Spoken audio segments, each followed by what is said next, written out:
Introduction. We live in a very stressful world. You probably don't need me to remind you of that fact. Why are we so stressed out? Why do we feel so much pressure? Why does it seem like contentment and peace are so hard to find? Well, for most people, they simply just have too many duties, responsibilities, distractions, and routines taking up their time and attention. If you were to slice and dice and dissect your daily schedule, you probably would fit into this category as well. There's just so much that you have to cram into your mind every single day. It is no surprise that a lot of people develop the following symptoms of stress. They have short attention spans. When they read stuff online, they can barely pay attention until another item shows up on their Facebook timeline, and they forgot about the stuff that they were reading before. They don't really read materials, they just scan. That's how short most people's attention span is. Next, stressed out people overreact emotionally. It seems like everything that you perceive or become aware of is some sort of judgment or is somehow, some way related to you. You personalize everything. Everything's personal. And it's no surprise that you tend to react emotionally. This may be due to the fact that you're stressed out. You may be reading too much into things. But unfortunately, once we open our mouths, we end up hurting people. We end up making decisions that we come to regret later on. Another symptom of too much stress is simply a lack of patience. You don't feel like you want to stick around for anything. This is a very serious problem because it can lead to road rage if you're stuck in traffic. This can lead to violent disagreements with friends and family members. You might hurt your relationships because you simply have grown impatient in dealing with people. People are people. It often takes time for people to get their act together. Finally, you get this generalized sense of anxiety and frustration. You can't quite put your finger on it, but you feel that something is missing in your life. You feel that something is just not right. Not surprisingly, it's very hard for you to find peace and contentment. It seems that at any given second, something wrong might happen. It may lead to you losing money, or it may lead to you suffering from some sort of illness. Whatever the case may be, something's off. Something's not right. Rarely do you feel that if your world is perfect. It is no surprise that, given these symptoms, the Western world suffers from several systemic dysfunctions. In the Western world, there are high divorce rates. Too many people quickly conclude that their marriage is simply not worth saving. So this blows up the divorce rate. People are just not that patient with their relationships. Another symptom involves the high levels of drug use. This is particularly deadly in the United States because of the current opioid epidemic gripping that country. Some people have always self-medicated to deal with stress and anxiety. Maybe they smoke weed. Maybe they do cocaine. Maybe they shoot up heroin. Whatever the case may be, it numbs or suspends the pain for at least a period of time until they have to go back to the real world. Finally, the Western world, as well as Japan, has always suffered from high suicide rates. This is another reflection of the prolonged systemic dysfunction produced by depression, stress, and anxiety. If you need proof of this, just look at the top prescribed medications in any given year in the United States and many parts of the developed world. What do you see at the top? Antidepressants or anti-anxiety medications. This is guaranteed. In the top 10 of prescribed medications, you will always see those too. Something's got to give. Unfortunately, most of the time, it is you. Thankfully, there is a better way to handle your mental resources. You don't have to stress out. You don't have to freak out. You don't have to be emotionally on edge every single time. You don't feel like something wrong is going on or something's about to get knocked loose. The best thing about this better way of handling your mental resources is that it is 100% drug-free. That's right, no chemicals are involved. This method is also 100% natural. You deal with your mind as it exists. You don't have to buy a machine. You don't have to take drugs. You don't have to ingest anything foreign into your body. It is 100% natural. It works with how your mind works. It is also 100% conscious. You're not going to hypnotize yourself. You're not going to be under the mental control of another person. Finally, this system enables you to remain in 100% control of your mind. You call the shots, you pick the method, and you work with it. It works on your schedule, on your terms, and based on your needs. Sound awesome? Wouldn't you like to try this better way? Are you sick and tired of the regular ways you deal with stress, anxiety, and the daily strains of modern living? Well, here's the answer. Meditation.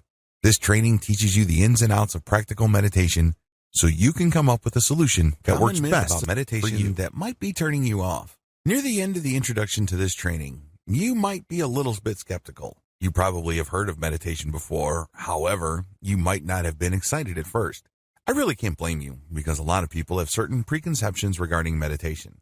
A lot of these are really myths that serve to turn people off from this amazing practice that can free them from daily stress and pressure.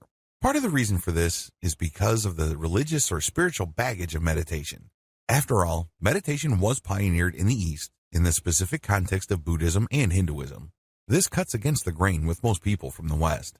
Most Westerners are secular. It's no surprise that a lot of people are turned off by the spiritual or mystical reputation of meditation. But this is not the reality of meditation. Here are 8 myths that might be holding you back about meditation. Learn to recognize these and hear the truth about meditation so you can make a real informed choice. Myth number 1, you have to be religious for meditation to work. According to this myth, you have to be a Buddhist or a Hindu for meditation to work for you. Absolutely wrong. Meditation works with how your mind naturally processes stimuli. It doesn't need religion. It doesn't need spirituality. You just need to tune in to how your mind is already working. Myth number 2, you have to believe for meditation to produce benefits. You don't have to believe in anything. You just have to go through the steps of meditation because meditation works with how your mind works. It's kind of like redecorating a room with existing furniture. The furniture is already there. You just need to rearrange the furniture so it produces better effects.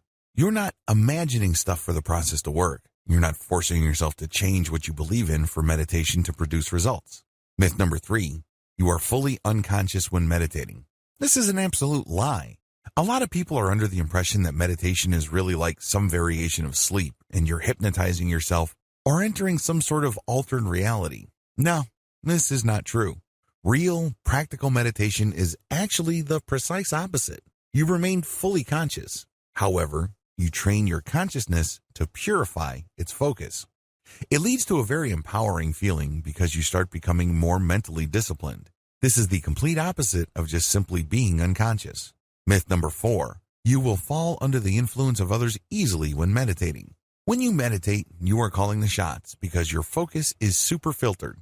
It is super fine. Only you can do this. Nobody outside of you can guide you to achieve this level of clarity and focus. You have to do this yourself. Accordingly, you won't fall under the influence of others when meditating unless, of course, you want to. You always have that choice. But practically speaking, you are calling the shots. Myth number 5, meditation is another form of hypnosis. Hypnosis works when somebody outside of you guides you to achieve an altered state of reality. They basically change how you look at things. Maybe a hypnotist will make you change your mind about smoking or some form of addictive behavior. Meditation is very different from hypnosis because you're not gaining instructions. Instead, you are clearing away your mind to focus on how your mind works in a given moment. You're not taking in stuff. You're actually clearing stuff away.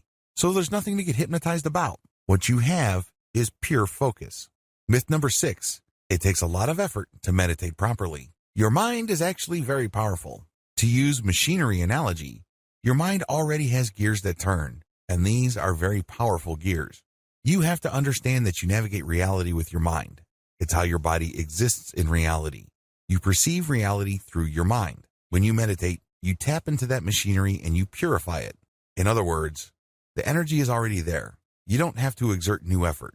Instead, again, to use the analogy of the room with furniture, you're just rearranging the furniture to produce a different effect. Myth number 7, you have to meditate for a long time for it to benefit you. Meditation, to a lot of people, is a lot of work. They think that there are many levels to it. Well, people who think that way are being confused by the traditional religion or spirituality that surrounded meditation because Buddhists think in levels. Hindus too, to a certain degree. Raw, practical, basic meditation can produce results for you right here, right now. Since your goal is not to attain some sort of mystical enlightenment, but to just live in the present moment and focus your mental energies, the benefit is almost immediate if you do it right. Myth number 8, people who meditate are gullible. This really is a slam against people who are looking for natural and self-controlled ways to deal with stress. This is an insult. The truth is, even if you are the most skeptical person in the world and you really have a tough time believing anything, if you just focus on the mental processes that you are already engaged in and direct it to a more natural alignment, you don't need to be persuaded of anything. It just works on its own. All of the 8 myths above will trip you up. Learn how to spot them in terms of your belief system. Let me tell you, what I'm going to teach you about meditation will not benefit you in the least if you hang on to any of these myths. Get out from under them and start enjoying the benefits you've been looking for. You need to start with as clean of a slate as you can. So make sure you go through your personal, mental, and attitude laundry list and clear out any of the myths above or anything related or similar enough to these myths. Otherwise, meditation may not work in a nutshell. What is meditation? We've already established in video 1 that it is not some sort of metaphysical, spiritual, or mystical state that you enter. It's definitely not some sort of attempt to achieve some sort of alternate reality or navigate some sort of spiritual truth. Instead, meditation works with how your mind already operates. The bottom line is, if your mind did not have a self-correcting system to achieve some sort of balance or some sort of inner peace at some level or another, you would have gone crazy a long time ago. That is the bottom line. Meditation really all boils down to getting in touch with that and becoming more aware of that machinery so you can call it into action when you need it and on your own terms. Your mind is a very powerful biochemical machine. It has all sorts of gears and processes and systems. Meditation just simply taps into this amazing interconnected network of internal systems that manage your personal reality to make the system work for you instead of against you. The cloud analogy. To get an understanding of how these systems work, I need you to imagine that you are looking at the world from 500,000 feet. At that distance, the world is a globe. You can see the clouds at the surface, and you can see some storms. And when you sink deeper, let's say to 200,000 feet, you can see the storms up close. You can see the lightning. You can see the movement of the air. You can even see the surface of the waters. You can see the heat of the deserts. There's a lot of commotion. There's a lot of stress. But when you sink another 200,000 feet, you can see everything up close and personal. There's a lot of turbulence. Then you sink another 500 feet into the ocean. It starts getting calmer. You can still see some patterns from the surface, or if you dig into the earth, you can see some mild disturbance. But when you get to the core of the earth, it's surprisingly stable. In fact, it's a molten core. It rarely moves. It's just liquid because of all the heat and pressure from the surface. But it is very, very stable in the center of the earth. Your mind is the same. When you drill down enough, things get calmer and calmer, despite how traumatic, turbulent, and stressful the surface areas of your mind become. When you get to the core, you can take a lot of comfort from the fact that it will always remain calm. It has to be this way because, as I said earlier, if humanity did not develop in such a way that our minds have some sort of self-correcting system that's always stable, we would have died as a species a long, long time ago. Meditation is all about getting to your core. Practical meditation is all about getting to that inner core. It's all about getting to that part of your mind that is always at peace. It has these mechanisms that ensure that you keep going back to this sense of peace. Believe it or not, really stressed out people who are going through a living hell as far as their emotions, their relationships, their career, their finances, and everything else in their life, actually have a calm inner core. Unfortunately, that's just buried in all the stuff that's taking up all their mental energy. But it's not going to go away. It's always there. You are programmed by biology to have a calm inner core. Otherwise, you would have gone crazy a long time ago. The bottom line is simple. Meditation is all about living in the moment. That is where we reconnect with our calm inner core. Here's the twist, though. Meditation is an art, not a science. If meditation was a science, like some sort of equation that you just plug in variables into and you will get the same predictable result, then we wouldn't be here. But unfortunately, it is personal in nature because you have to go through the process of making choices to clear up your mind so you can lock in on the present moment. That's how you reconnect with your deep, abiding inner core of calm and serenity. Now, with that said, although meditation is an art and not a science, it's been scientifically studied thoroughly. In fact, there are at least 200 peer-reviewed, hardcore scientific studies of meditation. A lot of this was done in the 1970s. Meditation has a lot of scientific benefits. I will go into that in the next video.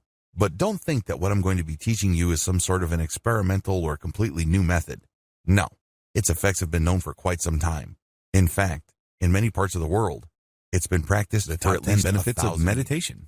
If you're going through this training, chances are you already want to try your hand at meditation. There's a high probability that you probably already know some, if not all, of the 10 major benefits of meditation.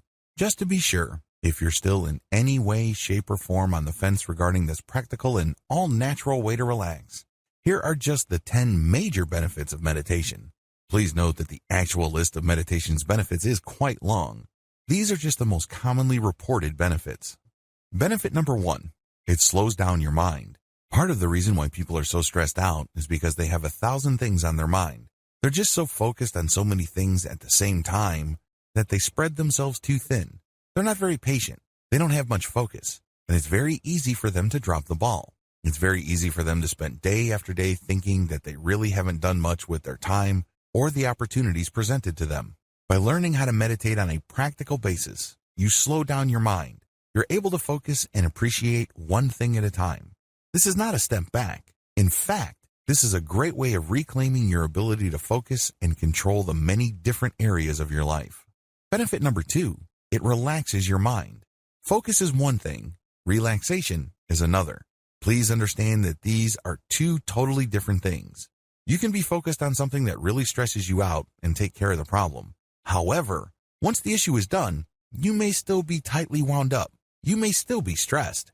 Meditation enables you to completely relax your mind. It is a great way of not only taking off stress, but also relaxing your mind. You get inner peace. You get serenity. Benefit number 3, it relaxes your body. There's a tight connection between your body and your mind. The less stressed your mind becomes, the more relaxed your body gets. These two are strongly tied to each other. By working on your mind, you go a long way in relaxing physically. Benefit number 4, you gain perspective. Part of the reason why people are so stressed is because they think that they're jumping from one emergency to another. They are literally caught in the end of the world every single crisis. It's as if they're putting out one fire after another. Well, it turns out that most, if not all, of the things that you're stressed about are nothing to stress out over. In the big scheme of things, they are really small potatoes. When you adopt a daily or consistent meditation practice, you get to see the big picture. Gaining perspective enables you to achieve some level of inner peace. Benefit number 5, you create distance between your emotions and your perception. One of the most common symptoms of stress is when everything seems to revolve around who you are, your personal value, and your goals in life. In other words, every small disappointment becomes a giant failure. When you don't agree with somebody else, instead of leaving it at a fairly shallow level, the disagreement becomes really personal. You really have a tough time letting go of your emotions. Well, when you learn how to meditate, you create distance between your emotions and perceptions. Just because you perceive certain things, it doesn't necessarily mean that you have to interpret things in a very emotionally negative way. The more you meditate, the calmer you feel. It doesn't have to be the end of the world. It doesn't have to be all about you. Life doesn't have to involve a tremendous amount of unnecessary drama. Benefit number 6, your focus increases in power. Where your focus goes, energy flows. Unfortunately, if you're stressed out, it's very easy for you to try to focus, but there's really not much power left. You can't muster the willpower needed to get stuff done, regardless of how much you think you've set your mind to something. At some level or another, something is tapping your energy. It's just leaking out of you, and you really can't, for the life of you, focus like a laser.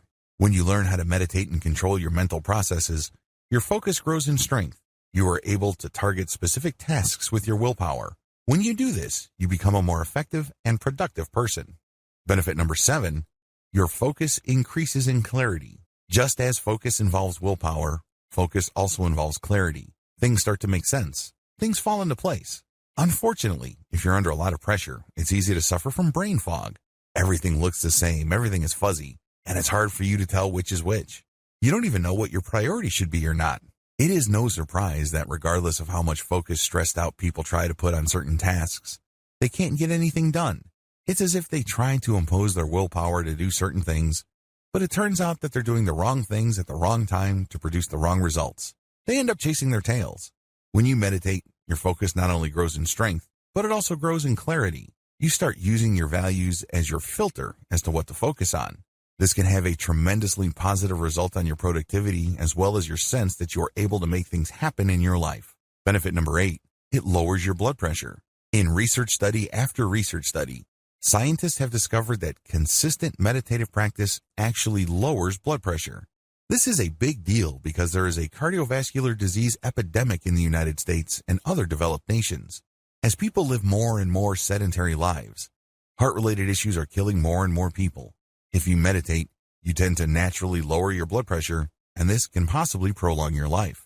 Benefit number 9, it can speed up emotional healing. If you have a tough time forgiving people, by learning how to meditate, you can gain emotional distance from painful or anger-induced memories. Sooner or later, you are able to see things in perspective, and this puts you in a position to forgive. Now, this doesn't necessarily mean that if you meditate, you will automatically forgive people who you feel have done you harm. That will still be your choice. However, when you meditate, you start viewing things in perspective, and it's more likely that, if you want to, you can forgive and move on. This can go a long way in helping you heal emotionally. Benefit number 10, can bolster psychological repair. I wish I could tell you that all of us came from ideal childhoods. I wish I could tell you that we all had great pasts, and that we've always hung out with great people and we've always had amazing times. It would be awesome if we all came from nurturing, loving relationships and families. Unfortunately, that's not true. There are a lot of us who have suffered psychological wounds and are having a tough time recovering. When you meditate, you tend to gain perspective.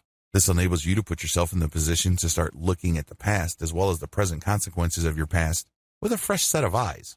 If you feel that you've been victimized, if you feel that you've been harmed in the past, it doesn't necessarily mean that you have to continue looking at yourself the same way. Again, just like with speeding up emotional healing, meditation only puts you in this position. You still have to choose this benefit. This doesn't happen automatically. Keep the 10 benefits above in mind if you're still hesitating or feeling apprehensive about meditation. While it is a commitment, please keep in mind that in most cases, its advantages definitely outweigh whatever real or imagined disadvantages people may see with a meditation versus esoteric meditation. In the first video of this training, I outlined the common myths that tend to hold people back from adopting a personal meditation practice. It really all boils down to a sense that meditation is somehow, some way religious, mystical, or some sort of superstitious practice. We live in a very secular time. We'd like to believe that we are guided by reason and science. Given this context, it is entirely understandable why people have second thoughts about meditation. A lot of this really flows from the dichotomy between practical and esoteric meditation. Esoteric meditation is really the historic practice of meditation. In this context, meditation is practiced in connection with some sort of higher religious goal or some sort of mystical objective. If anything, meditation is not the centerpiece. Rather, it's just a side practice to what should be the primary goal, which is to attain some sort of enlightenment or some sort of spiritual release. Esoteric meditation. Esoteric meditation is rooted in Eastern philosophy. The whole idea of Eastern philosophy is that life is suffering, or that there is such a thing as karma and eternal rebirths. The whole point of any kind of spiritual exercise is to gain a perspective that enables people to break out of this eternal series of birth, suffering, death, and rebirth. Meditation has historically been associated with this thinking because meditation is one practice that enables people to start seeing life from a completely different perspective. This would enable them to think, talk, and behave differently enough for them to break the pattern of karma or the attachment that keeps them trapped in that mystical circle of birth and rebirth.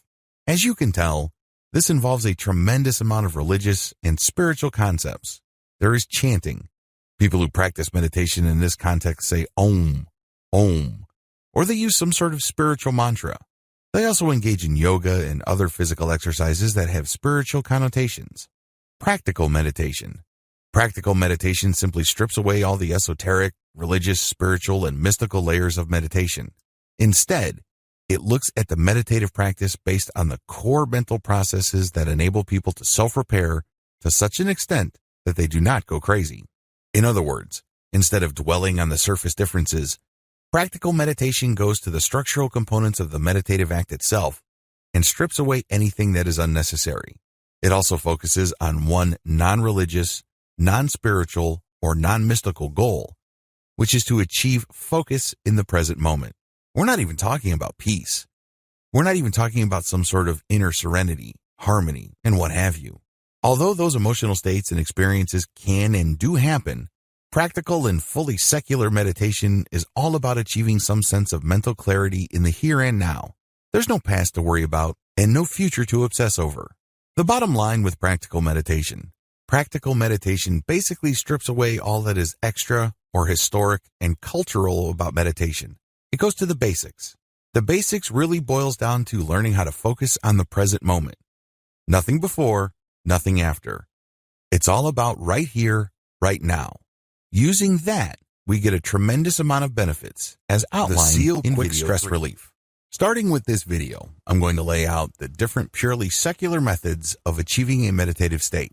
Now, A lot of people might argue whether these methods are classical meditative techniques, but as I've mentioned in video 4, we really couldn't care less about whether it's traditional, classical, or what have you. Instead, our focus is to learn the basic practical, doable techniques that enable people to focus on the present moment. This is the key to relieving stress and removing unnecessary life pressures. The first method I'm going to teach you is the SEAL Quick Stress Relief Method. This method was pioneered for the U.S. Navy SEAL program. SEAL stands for Sea, Air, and Land Teams. These are highly trained, mission-critical military units run by the United States Navy. These are the seasoned military specialists that often see action first in any kind of armed conflict. In other words, you have to have your wits about you.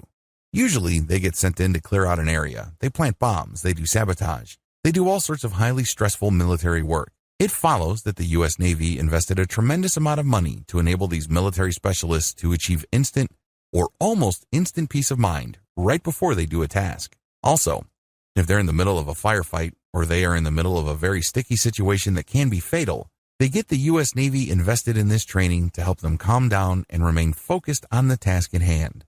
The SEAL method. The SEAL method is actually pretty straightforward. You breathe for a few seconds. It could be 4, it could be 10, as long as it's not too long for you to be uncomfortable. You breathe and then hold, and then you release, and then you hold. Basically, you breathe in, and then you hold it for however many seconds. You then release your breath, and then at the end of that stage, when all the air has left your lungs, you hold it for the same number of seconds when you were breathing. You repeat this about 3 to 8 times. Again, as long as it's comfortable. Guidelines. When you're doing this, you don't think. You know you're doing it wrong when you're thinking. Instead, you should just focus on what you're doing. Focus on the air coming in, focus on holding your breath, then focus on the air going out. If you keep repeating this with your focus solely on your breath and what your body is going through, the relaxation will come. Your mind starts to unclench. You're no longer worried about stuff at work. You're no longer worried about your relationship. You're no longer worried about your childhood. You're no longer obsessing about that person you can't forgive. None of that matters. Instead, you focus on the here and now. That's when the relaxation comes. Ideally, you should start with the SEAL method for quick stress relief. This is the easiest meditation method and it delivers the quickest results.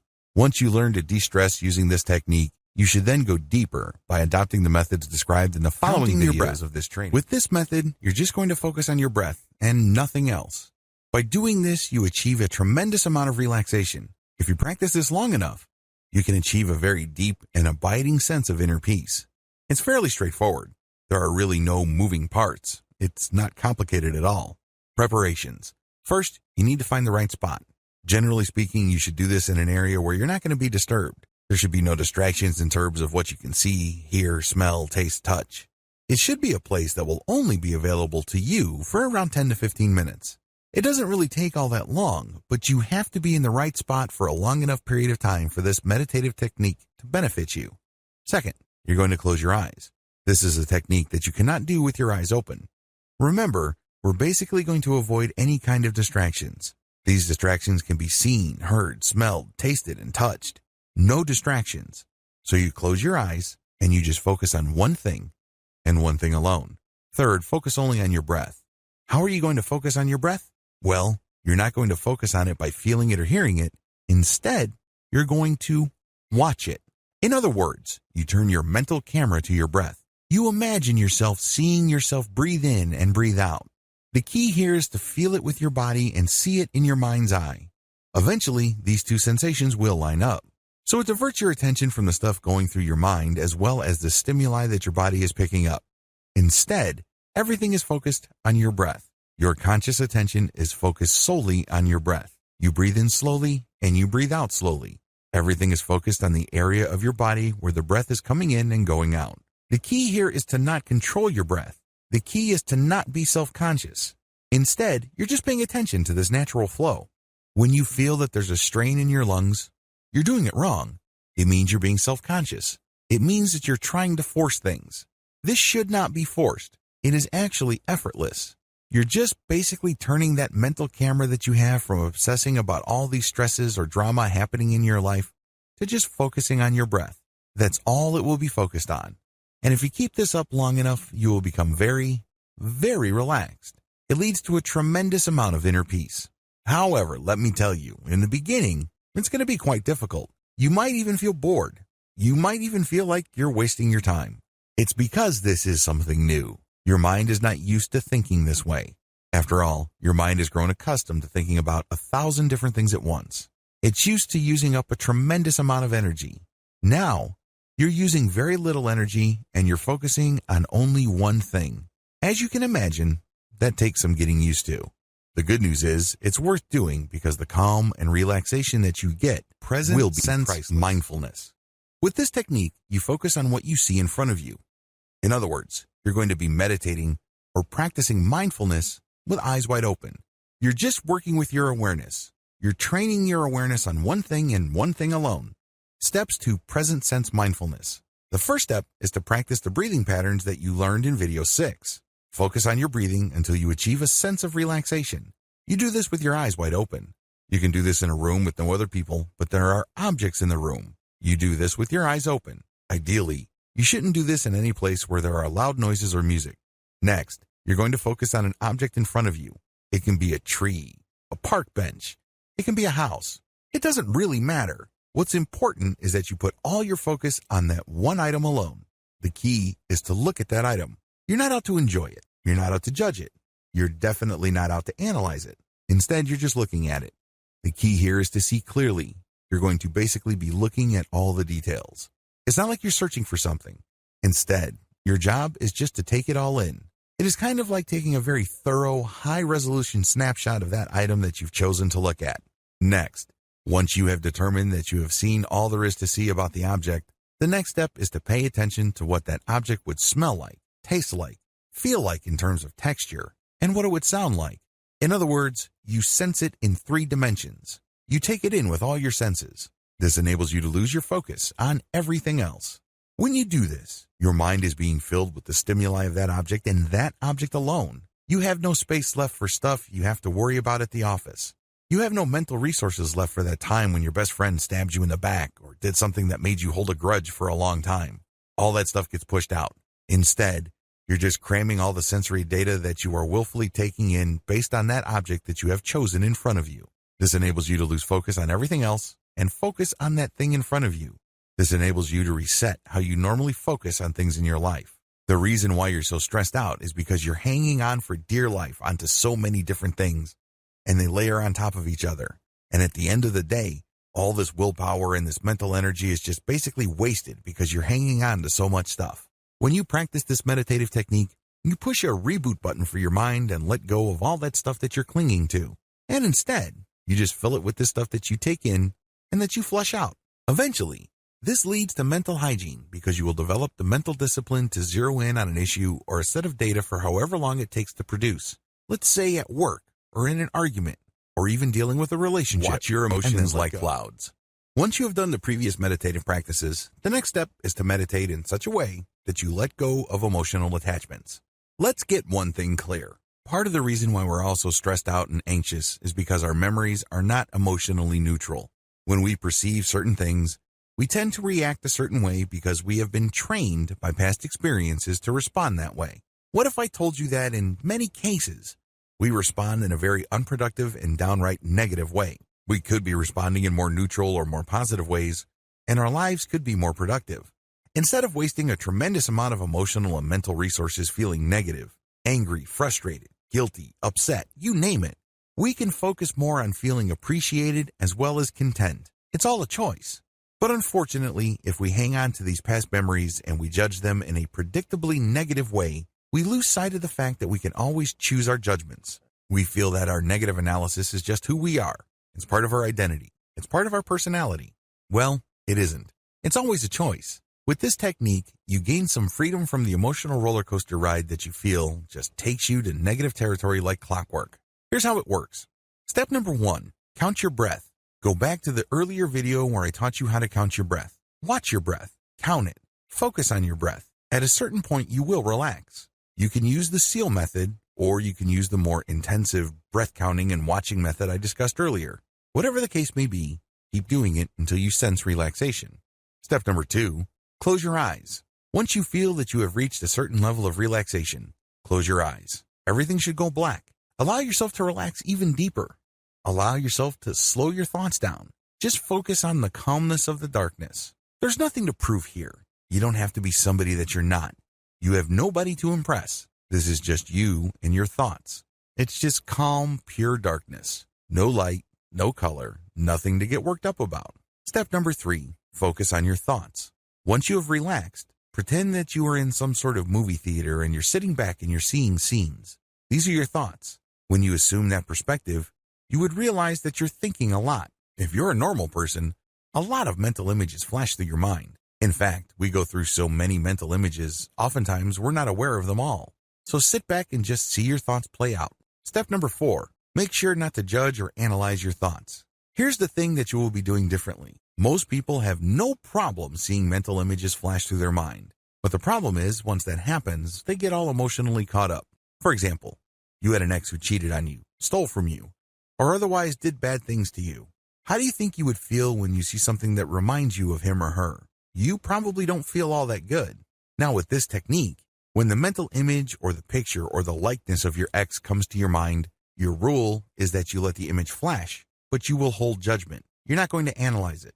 You're just going to acknowledge that this is the image of my ex, this is the image of my boss, this is a scene from my childhood, this is a scene where I was let go at work, this is a scene at jail. Whatever the case may be, you're seeing all these mental images, but you're not judging. You are acknowledging. It's very important that you know the distinction. You're not engaged in pretending to not see something.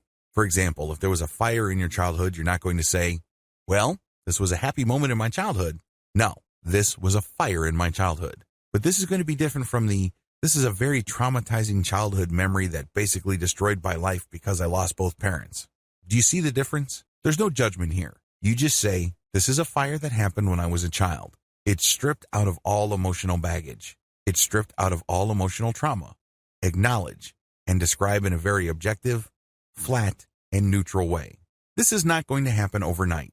If you are carrying around a very heavy weight, maybe child sexual abuse, maybe you were unjustly punished. Whatever the case may be, you just need to focus on what you see. Do not judge. Do not analyze. Just acknowledge it and then move on to the next step. Step number 5, let your thoughts pass like clouds. One of my fondest childhood memories involves me and my cousins just going up to this little hill, and for what seemed like hours, we would just lay back on the grass and watch the clouds pass by.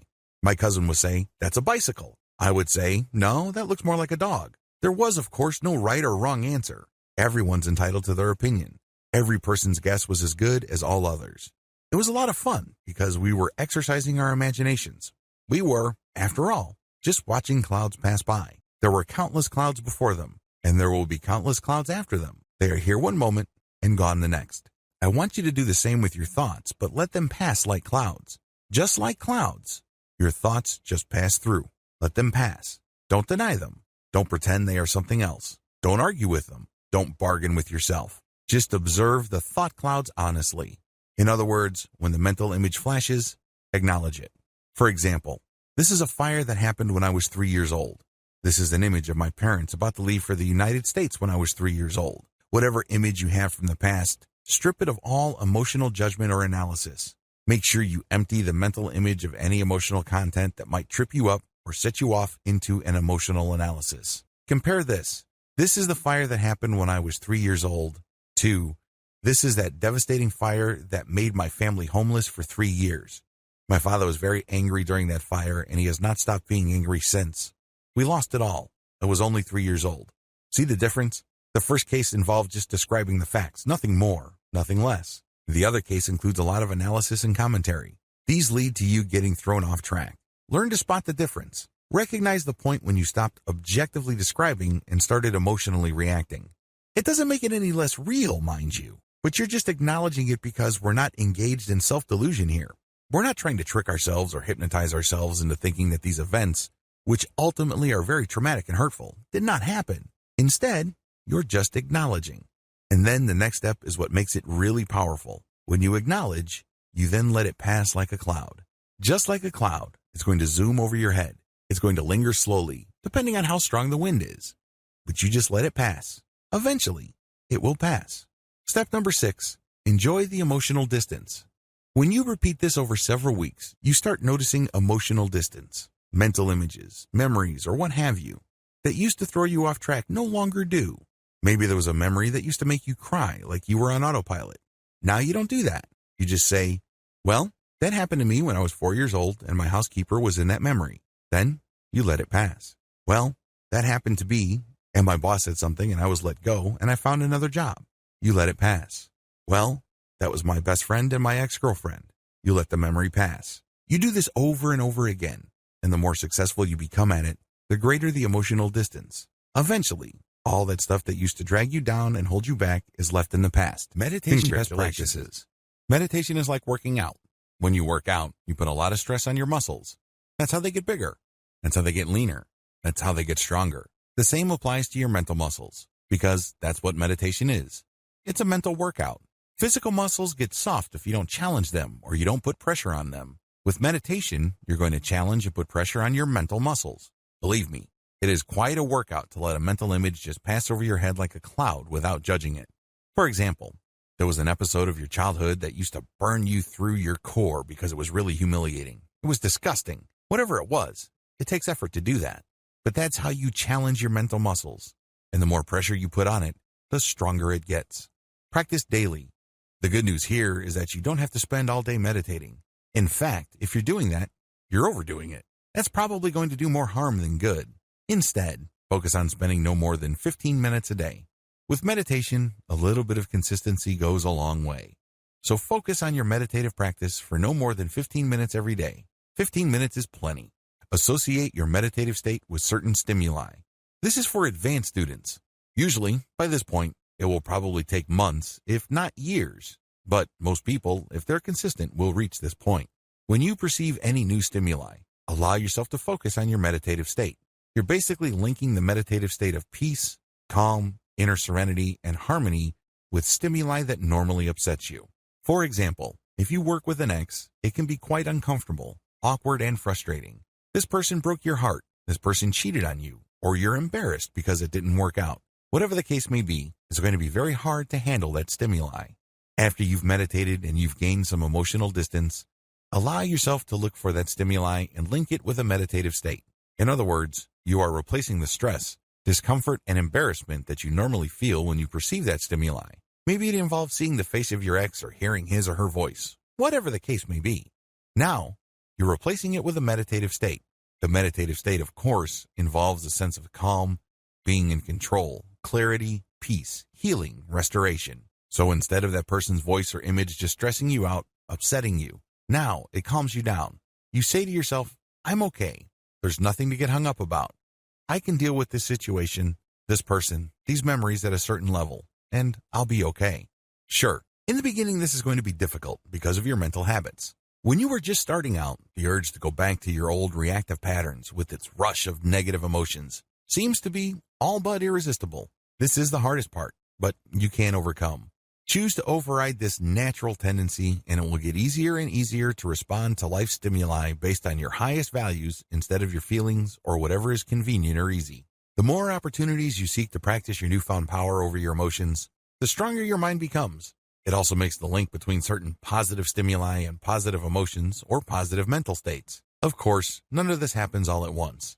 It takes time. Still, every time you successfully choose to focus on being calm and successfully recall the mental calmness of your meditative state, the easier it gets. The secret is practice. Interestingly enough, to get the practice you need, you actually have to seek out situations or stimuli that normally stress you out. That's the only way you can test out your ability to recall a calm inner peace. Usually, people do not need help recalling stressful, embarrassing, traumatic, or painful memories. Start there. Since these are thoughts, you have a lot more control over the thought and the outcome. Compare the above to testing out your meditative recall skills on actual people. People can be quite random. You might have a very sticky situation on your hands, and unlike memories, there's no rewind button if you end up saying or doing something that harms your relationship or takes it to a much lower level. Regardless of how you do it, give yourself the opportunity to consistently test out your ability to recall that state of mental calm, serenity, and peace. In that special space you have built for yourself within your mind, there's no need to prove anything. You don't have to be somebody else. There are no painful memories. There is no worrying future. Instead, you just have calm in the here and now. Understand that you always have this available. Get some hope from this fact. Call this link at will. Once you have trained yourself to remember that meditative state when situations present themselves, the next step is to call it at will, meaning you yourself will trigger that meditative state. You no longer need stimuli. That's when you have reached a higher level of practical meditation, because that sense of calm, release, and objective distance that you feel with your emotions pretty much persists on a 24/7 basis. You only need to choose to call that meditative state to being, and it happens. You now know it like the back of your hand. All the things that I've taught you here are the product of several years of meditation and mindfulness practice. There are lots of pitfalls. There are lots of dead ends. There are lots of false leads and false positives. I've weeded all those out, and I've presented to you meditative practices that work. However, these materials will not work for you until and unless you commit to doing them. It's really important that you go through this training in order. Don't skip. Don't jump ahead. Focus on it one step at a time. This way, you will be able to fully benefit from the techniques that I have described in this training. It is also important that you focus on consistency. A lot of people think that meditation is just another activity that they engage in because they're looking for a result. They are looking for some sort of solution. While that may ultimately be the truth, please understand that you must look at meditation and mindfulness as ends in and of themselves. In other words, they're not just means to an end. They don't just enable you to go where you really want to go. Instead, they must be your destination. They must find some sort of value in doing them. That value must be in the act itself. If you're able to do this, then it becomes part of you. It becomes part of your personality in addition to your daily routine. You will then be able to put yourself in a position where you will level up your ability to focus, stay in the present moment, achieve emotional distance and emotional clarity. Ultimately, it's all a choice. You have to exercise that choice. You have to be responsible for yourself, your thoughts, and your actions. Do it today. One of the most common problems I've noticed people experience with meditation is the fact that they feel that they would be able to do it only when things are right.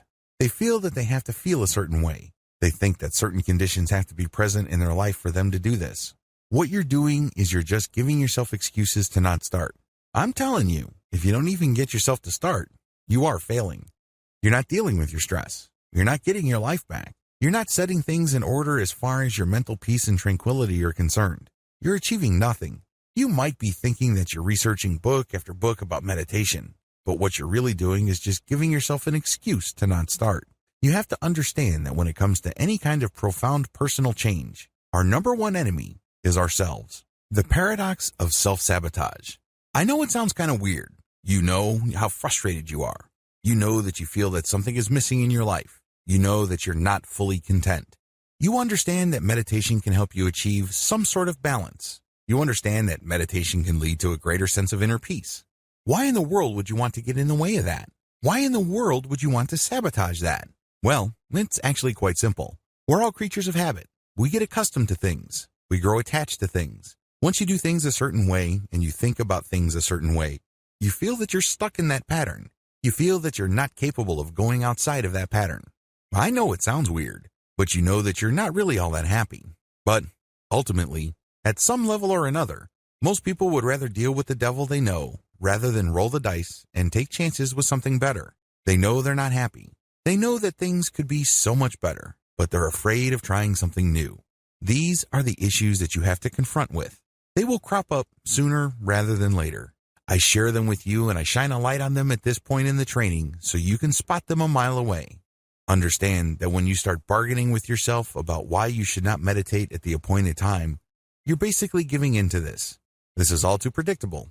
This is to be expected. Now that you know that you're going to be playing all sorts of games with yourself, stick to your resolve. Stick to the game plan. Understand that there's a lot at stake. You're trying to get your life back. You're trying to gain control of your emotional and mental processes. You can be so much more productive, and you can be so much more effective if you overcome your old patterns. Unfortunately, if you allow yourself to make all sorts of excuses and justifications to go back to your old way of thinking, you give up a tremendous future for convenience. You've grown to love your chains. One of my favorite philosophers in college was the French Enlightenment thinker Jean-Jacques Rousseau. Rousseau said, "Man was born free, but everywhere he is in chains." This quote, of course, is all about political philosophy, but Rousseau was absolutely right on a personal level. We are born free. We are born with a tremendous amount of possibility. We are born with a tremendous amount of personal power. We have it in us to do great things. If you are doubtful of this, just think of the great thinkers, builders, and innovators of this world.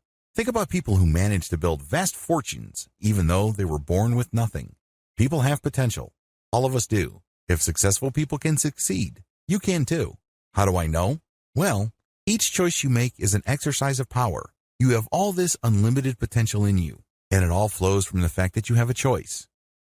Your choice gives you power of the things you think about, talk about, and the things that you think you are capable of doing. But the reason why you feel so powerless, so limited, so small is because you've allowed yourself to live in a neat, tidy little box.